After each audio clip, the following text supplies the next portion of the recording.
दोस्तों, युद्ध केवल सीमा पर लड़ा नहीं जाता, बल्कि कुछ युद्ध ऐसे भी होते हैं जिसमें सैनिक वर्दी नहीं पहनते, उनके हाथ में खतरनाक बंदूक नहीं होती, बल्कि उनके हाथ में होती है एक झूठी पहचान।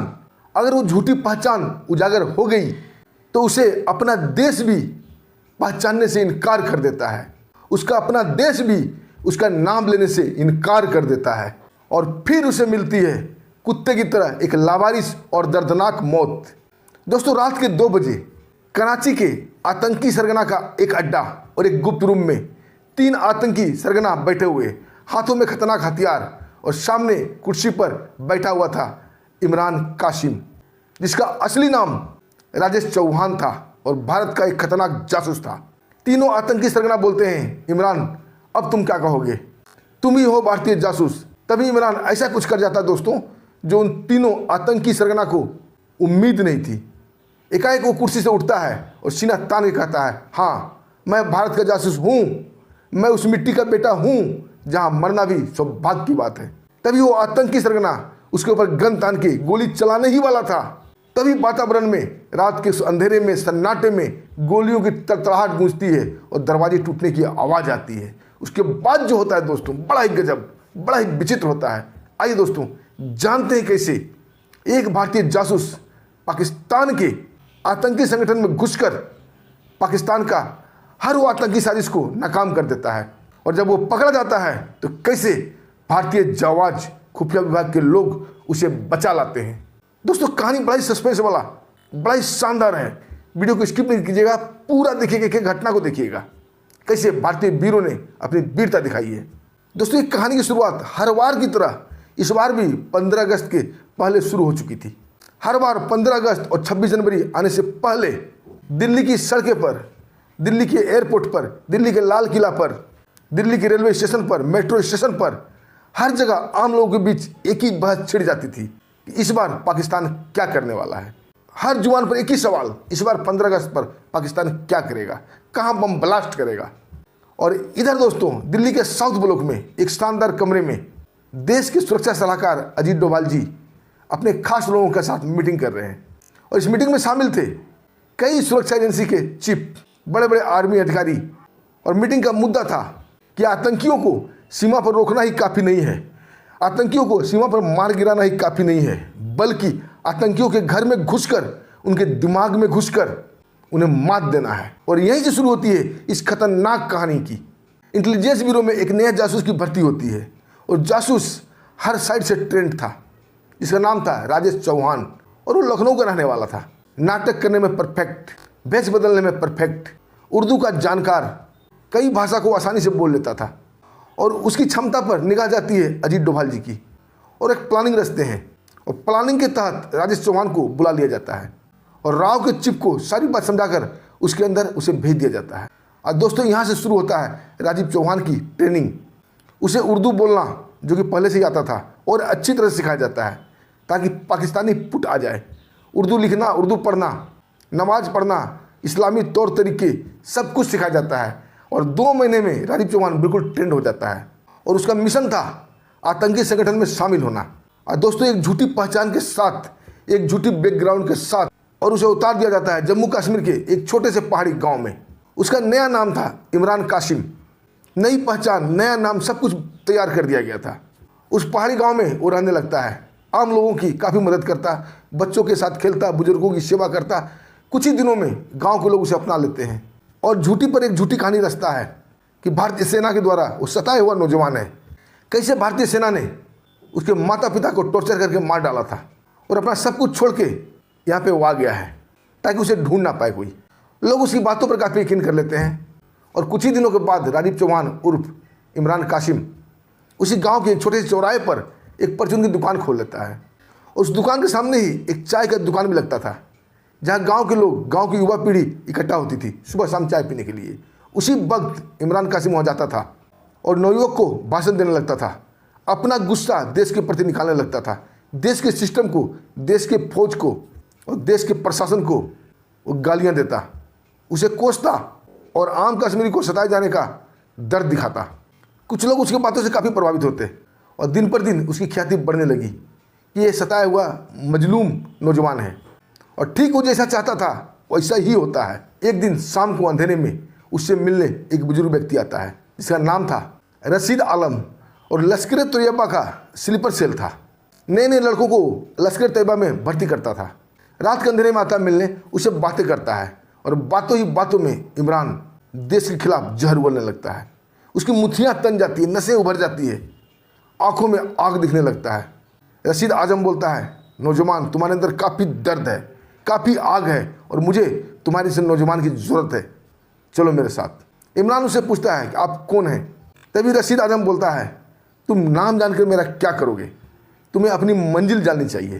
अगर तुम्हें अपनी मंजिल पाना है, इंडियन आर्मी से बदला लेना है, भारतीय सरकार से बदला लेना है, तो चलो मेरे साथ। और आखिरकार एक गुप्त रास्ते से इमरान को पाकिस्तान पहुंचा दिया जाता है। अब दोस्तों, इमरान की दूसरी दुनिया शुरू हो चुकी थी। पाकिस्तान के लश्कर तैयबा के आतंकी संगठन में वो शामिल हो चुका था। वहाँ उसकी ट्रेनिंग शुरू हो जाती है। इमरान एक ट्रेंड इंटेलिजेंस ब्यूरो का बहादुर जवान था और आतंकी ट्रेनिंग उसके लिए नॉर्मल सी बात थी। हर चीज़ में अव्वल, हथियार चलाना हो, दौड़ हो, मारपीट हो, हर चीज़ में वो अव्वल आता था और बड़े बड़े आतंकी आका के नज़र में वो आ जाता है। अब धीरे धीरे वो आका के साथ बैठने उठने लगा था, विचार विमर्श करता, बड़ी बड़ी प्लानिंग में वो शामिल होने लगा था। और दोस्तों, यहीं से शुरू हो जाती है उसे इनपुट मिलना। अब उसे पता लगने लगा था भारत में आतंकी हमला का प्लान कहाँ से बनता है, भारत में आतंकी किन किन रास्ते के माध्यम से प्रवेश करते हैं, भारत में इन आतंकियों को कौन पनाह देता है, कौन फंडिंग करता है, कौन इन्हें हथियार सप्लाई करता है और कौन कौन स्लीपर से इन्हें मदद करते हैं। अब धीरे धीरे सारे रास्ते से पर्दा उठने लगा था। अब वो इनक्रिप्टेड मैसेज के द्वारा कोड में सारी जानकारी भारत भेजने लगा। इधर अजीत डोभाल जी, आर्मी के बड़े बड़े अधिकारी, इन सब इनपुट के माध्यम से उन सब स्लीपर सेल के ऊपर जाल बिछा के उन्हें पकड़ने लगे, उन गुप्त ठिकाने को बंद करने लगे जहाँ से आतंकी आते थे। दोस्तों, इससे इंडिया में रह रहे स्लीपर सेल बिलबिला उठे, आतंकियों को मदद करने वाले बिलबिला उठे। और ये बिलबिलाहट सिर्फ भारत तक ही नहीं रही, बल्कि पाकिस्तान में भी उन आतंकी सरगना के ऊपर भी पहुँच जाती है। वो भी छटपटाने लगते हैं कि हमारी सारी प्लानिंग कैसे लीक हो रही है, हमारे आदमी रोज़ पकड़े जा रहे हैं। दोस्तों, शक की वहाँ पर सुई चढ़ चुकी थी। एक दूसरे पर लोग शक करने लगे। उन्हें लगने लगा कोई न कोई भारत का जासूस है या भारत का खुफिया है जो हमारी सारी प्लानिंग लीक करता है। एक दूसरे पर सब शक कर रहे थे, किसी को किसी पर विश्वास नहीं था। और इस बात को राजीव चौहान उर्फ इमरान समझ रहा था। अब वो इनक्रप्ट मैसेज भेजना बंद कर दिया था, क्योंकि जानता था एक छोटी सी गलती, एक छोटी सी चूक और सीधा लवारिस मौत। अपने कमरे में एक दिन रात को आराम कर रहा था, तभी उसके दरवाजे पर ठकठकाहट हुई। वो चौंक के उठ खड़ा होता है।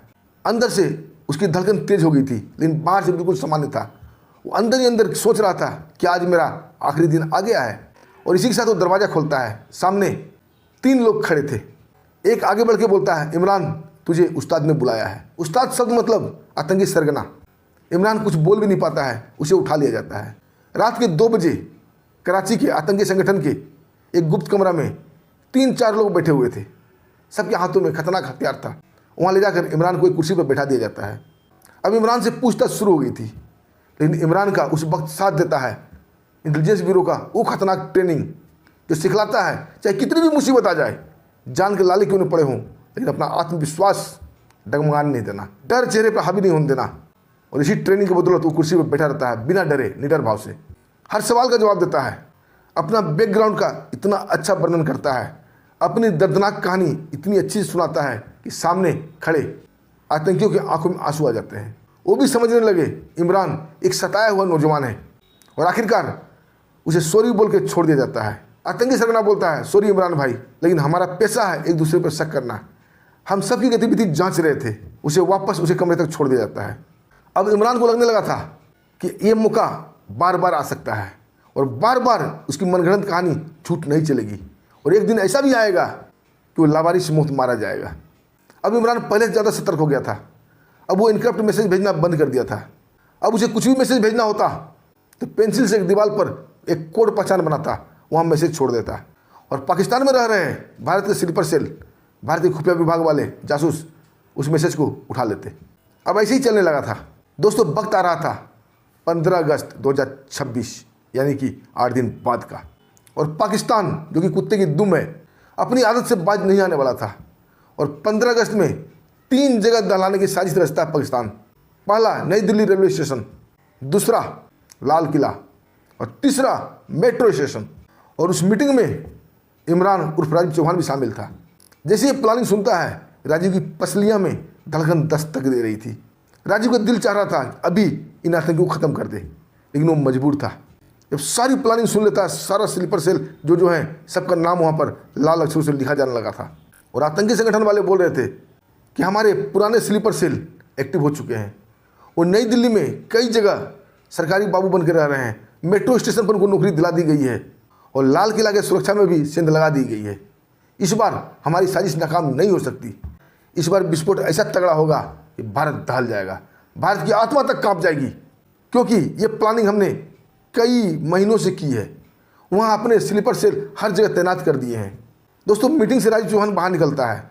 अब उसके आंखों में नींद और दिमाग में चैन नहीं था, लेकिन वो डायरेक्ट मैसेज भेज भी नहीं सकता था, क्योंकि उसके ऊपर शक की सुई पड़ चुकी थी। वो सीधा एक पहचान लगाता है, एक कोड बनाता है दीवालों में और एक छोटा सा कोड मैसेज छोड़ता है, कराची रेलवे स्टेशन। बस उधर खुफिया विभाग के जो एजेंट थे वो समझ जाते हैं और तय समय पर कराची रेलवे स्टेशन पहुंच जाते हैं। इमरान उर्फ राजीव चौहान भी वहाँ पहुँच जाता है। एक दूसरे की नज़रें टकराती है, लेकिन कोई इशारा नहीं, कोई आदान प्रदान नहीं, कोई बातचीत नहीं। रेलवे स्टेशन के बेंच पर इमरान जाकर बैठ जाता है और जासूस भी आगे उस बेंच पर बैठ जाता है। दोनों का मुंह विपरीत दिशा में था, आपस में कोई बातचीत नहीं हो रहा था। लेकिन थोड़ी देर बाद इमरान वहाँ से उठ कर चला जाता है। लेकिन गौर करने वाली बात यह थी, जो न्यूज़पेपर पढ़ रहा था उस न्यूज़पेपर को उसी बेंच पर रख के चला गया था और भारत का जो खुफिया विभाग का जासूस था उस न्यूज़पेपर को उठा लिया था। बस यही था जासूसी का तरीका। और न्यूज़पेपर के अंदर उस सारी प्लानिंग की डिटेल थी, जो कि नई दिल्ली रेलवे स्टेशन को उड़ाने की प्लानिंग, नई दिल्ली मेट्रो उड़ाने की प्लानिंग और लाल किला पर ब्लास्ट की प्लानिंग। कौन कौन स्लीपर सेल थे, किस किस नाम से वहाँ एक्टिव थे, सब कुछ डिटेल में। दोस्तों, खुफिया विभाग का जासूस सारा डिटेल को इनक्रप्ट करके देश के सुरक्षा सलाहकार अजीत डोभाल तक पहुँचा देता है। दिल्ली के साउथ ब्लॉक में तुरंत इमरजेंसी मीटिंग होती है और दोस्तों 6 टीम बनाया जाता है, जो कि खतरनाक जासूस का था और दिल्ली पुलिस का था। हर जगह 2 टीम एक्टिव होगी, एक टीम रेड डालेगी, दूसरी टीम उसे सुरक्षा देगी। ये प्लानिंग के तहत अजीत डोभाल आगे बढ़ते हैं। दोस्तों, रातों रात एक साथ एक ही समय पर जितने भी स्लीपर सेल थे सब पर अटैक किया जाता है। उन्हें रातों रात उठा लिया जाता है और जब उन जगह की तलाशी ली जाती है, उसकी पूछताछ होती है, तो खतरनाक विस्फोटक निकलते हैं, जो कि बिल्कुल तैयार थे, बस प्लांट करना बाकी था। और दोस्तों, ये खबर जैसे ही पाकिस्तान पहुंचती है, पाकिस्तान में हड़कंप मच जाता है। लश्कर तैयबा में उनके कमांडरों में कोहराम मच जाता है। कितनी गुप्त प्लानिंग लीक कैसे हुई, समीक्षा की जाने लगती है कि मीटिंग में कौन कौन था। तो मीटिंग में पुराने सरगना सभी शामिल थे, उसमें सिर्फ एक ही नया चेहरा था, राजीव चौहान उर्फ इमरान। तभी ISI का एक एजेंट एक फोटो आतंकी सरगन के आका को दे देता है। वो फोटो कहीं और का नहीं दोस्तों, उसी कराची रेलवे स्टेशन का था, जहां राजीव चौहान बैठा हुआ था और एक भारतीय जासूस भी बैठा हुआ था। दोस्तों, आतंकी का आका गुस्से से उभरने लगते हैं और बोलते हैं, इमरान ही गद्दार है जो हमारी सारी प्लानिंग भारत भेज रहा है। दोस्तों, रातों रात फिर से इमरान को उठा लिया जाता है। कराची का वही गुप्त कमरा, वही आतंकी सरगना, सब लोग बैठे हुए थे, सबके हाथों में खतरनाक हथियार, चेहरे पर गुस्सा, आंखों में आग बरस रहा हो। इमरान को लाया जाता है, वापस उसी कुर्सी पर बैठा दिया जाता है। आतंकी सरगना आंखों में आंखें डालकर आग उगलते हुए बोलते हैं कि तुम ही भारतीय जासूस हो जो हमारी प्लानिंग लीक करते हो। और वो फोटो जो ISI के एजेंट ने दिया था उसके मुंह पर फेंक मारते हैं। जब राजीव चौहान उर्फ इमरान उस फोटो को देखता है, सब कुछ उसे समझ में आ जाता है कि उसका भेद खुल चुका है। वो वही फोटो था जो रेलवे स्टेशन पर 2 जासूस की मिलन का फोटो था। अब कहने सुने कोई बात नहीं रह गई थी। आतंकी सरगना गुस्से में बोलता है, इमरान, अब तुम्हारे पास क्या सबूत है, अब कोई बात है कहने सुनने के लिए। दोस्तों, इमरान कुर्सी पर बैठे बैठे मुस्कुराता है और एक ऐसी हरकत कर देता है जो किसी ने सपने में भी नहीं सोचा था कि इमरान ऐसा कर सकता है। आतंकी सरगना उसके ऊपर गन ताने खड़े थे और एकाएक इमरान खड़ा होता है और सीना तान के गर्व के साथ बोलता है कि हाँ, मैं भारतीय जासूस हूँ, मेरा नाम है राजीव चौहान और मैं उस मिट्टी से ताल्लुकात रखता हूँ जहाँ मरना भी गर्व की बात है। और मैं ही तुम्हारे आतंकी संगठन में 3 साल से हूँ और 3 साल से तुम्हारी सारी प्लानिंग को फैल कर रहा हूँ। तुम्हारे सैकड़ों आतंकियों को मैंने ही मरवाया है, तुम्हारे घुसपैठ के रास्ते को मैंने ही सील करवाया है, तुम्हारे सैकड़ों स्लीपर सेल को मैंने ही पकड़वाया है। दोस्तों, खड़े खड़े आतंकी सरगना उसके ऊपर गन तान देते हैं। उससे पहले राजीव चौहान बोलता है, तुम मुझे मार दो, लेकिन तुम्हारे खतरनाक 14 स्लीपर सेल आज रात ही गिरफ्तार कर लिए जाएंगे। तुम्हारी 3 सप्लाई रूट जो तूने नया बनाया है उसे आज रात बंद कर दिया जाएगा। और सबसे बड़ा, तुम्हारे फंडिंग करने वाले तुम्हारे दाता आज रात को मार गिराया जाएगा। और जितने भी तुम्हारे आतंकी हैं वो रातों रात मार दिए जाएंगे। तभी दोस्तों वहाँ एक धमाका होता है धाएँ, और आतंकी सरगना ने राजीव चौहान को गोली मार दी थी। लेकिन इसी धाएँ के साथ उस रात के सन्नाटे में गोलियों की तड़तड़ाहट गूंज जाती है और उस गुप्त कमरे की दरवाज़ा टूटने की आवाज़ आती है। और दरवाज़ा टूटने के साथ ही 6 नकाबपोश वहाँ प्रकट होते हैं भूत की तरह। सबके हाथों में ऑटोमेटिक गन था। अंधाधुंध गोलियां चल रही थी, इसलिए आतंकी सरगना का निशाना फैल हो चुका था। अब गोली राजीव चौहान के सीने में ना लग के कंधे में लगी थी। राजीव चौहान अपना पोजीशन ले चुका था क्योंकि उसे पहले से मालूम था ऐसा ही होगा, इसलिए वो आतंकियों को बातों में उलझा रहा था और वक्त जाया कर रहा था ताकि उसके दोस्त, उसके मददगार वहाँ पहुँच जाएं। क्योंकि उसने इस कमरे का नक्शा और लोकेशन पहले ही उस अखबार में छोड़ आया था। वो जानता था कि भारतीय जासूस, खुफिया विभाग के एजेंट उसे बचाने जरूर आएंगे। और दोस्तों पल भर में ही सारे आतंकी उस कमरे में मार दिए जाते हैं। वहाँ जितनी भी महत्वपूर्ण फाइलें थी उसे उठा लिया जाता है। एक जासूस राजीव चौहान की तरफ हाथ बढ़ाता है, बोला चलो दोस्त। उसे सहारा देके उसे बाहर निकालते हैं। वहाँ गाड़ी स्टार्ट हालत में पहले से लगी हुई थी, उसे गाड़ी में बिठाया जाता है। दूसरा जासूस बोलता है चलो अब घर चलने का समय आ गया, बहुत काम हमने कर लिया। और दोस्तों बैठते के साथ ही वो गाड़ी फर्राटा से आगे बढ़ती है और सुपरसोनिक स्पीड से वो गाड़ी रात के अंधेरे को चीरते हुए भारतीय सीमा में प्रवेश कर जाती है। और भारत के शेर पाकिस्तान की सारी प्लानिंग को, पाकिस्तानी आतंकियों को मात देकर वापस भारत आ चुके होते हैं और 15 अगस्त की जो साजिश थी सारी नाकाम हो जाती है। दोस्तों ऐसे ही अजीत डोभाल जी को दिमाग का जादूगर नहीं कहा जाता है। दोस्तों आपकी क्या राय इस कहानी पर कमेंट के माध्यम से जरूर लिखिएगा और भारतीय जासूस के लिए जय हिंद जरूर लिखिएगा। और इसी के साथ हमें आगे दीजिए, फिर मिलते हैं एक शानदार सच्ची कहानी के साथ। तब तक के लिए नमस्कार, जय हिंद, जय भारत।